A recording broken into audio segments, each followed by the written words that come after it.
All right, guys, so if you haven't already done so and you haven't watched the last Tuesday night podcast, we were talking about who's buying all the houses in America. Yeah, there is very low inventory for the homes. We already know this. It's been established for quite some time. But investors are the largest percentage buying those homes. Yep, and the important thing to note there is it's Wall Street investors.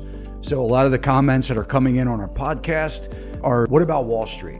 You know, we've heard things like Wall Street never taps out, Wall Street, Blackstone, BlackRock, all the above, right? Pension funds, REITs, large companies are buying tens of thousands, hundreds of thousands of single family houses. They're taking them out of the marketplace for our entry buyers and our medium level buyers in America. And that's where the majority of the people are price-wise. They need to be in that range.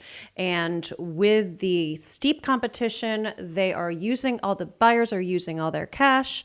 They are foregoing appraisals. They are paying overappraised homes with cash, foregoing home inspections, because that's the culture right now. Yep. Just to compete with Wall Street. Just to compete, yes. So basically the food chain in the real estate business, flippers are at the bottom of the chain, right? So flippers, they get easily outbid because with this market, they have to buy a property that's distressed. They have to renovate it, get it to the point to where a buyer wants it, and they need a profit. So they've pretty much been kicked out. And then the next in line there is really the Wall Street buyer or the investor, even the mom and pop buyer, the landlord, if you will, that is buying it for more of a long-term hold. And then to outbid them, right, there comes the homeowner, the one that's going to buy the house, live in it themselves.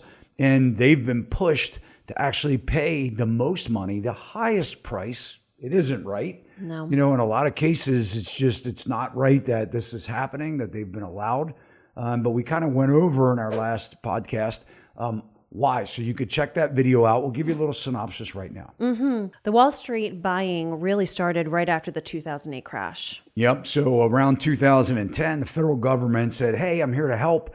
They stepped in. They put in an investor pilot program, which they incentivize Wall Street companies to basically buy up foreclosed properties. Foreclosures were happening by the hundreds of thousands in America. Yeah. And basically they incentivized them to buy these houses that were foreclosed from Fannie Mae, who federally insured a lot of these mortgages. And basically what happened was they sold them short for less money than the borrower in a lot of cases owed, and kind of enabled them to buy the portfolio, really by the hundreds at a time, in hopes that they would do a better job with the inventory than the already cash-strapped mom and pops. And so basically that's when it started. So yeah, as we know, when the money's hot, they keep buying. And basically with the last 10 years of home appreciation, it's been a very profitable scenario for Wall Street. They're just getting more and more hungry, more and more aggressive. And honestly, I don't think that they believe it'll stop. I don't think so. But it's got to stop sometime.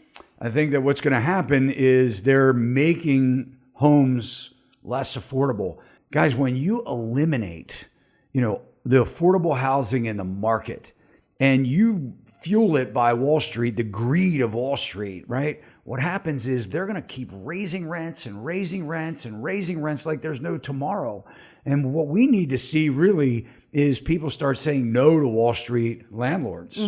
Yeah, because it's just snowballing and getting out of control right now. We know that in history, they don't do as good of a job as a local landlord, right? Yeah. I've been landlording for over 20 years. And, the history tells us that when big business gets involved and affordability starts going away, trouble's on the horizon. Because their main factor is profit, and it's unfortunately at the forefront.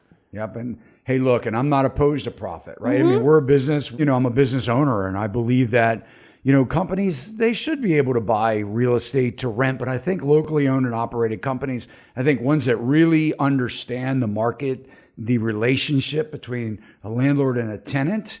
And I think, the affordability will stay more in measure with that point. So I think that Wall Street needs to stay out of our housing. Another thing that, just a quick point, that Germany in the fall of 21, they actually asked the people in Berlin, Germany, to vote on a referendum that basically told the government whether they thought that there should be an expropriation of property from large investment companies, large landlords, these big firms that own more than 1,000 properties apiece.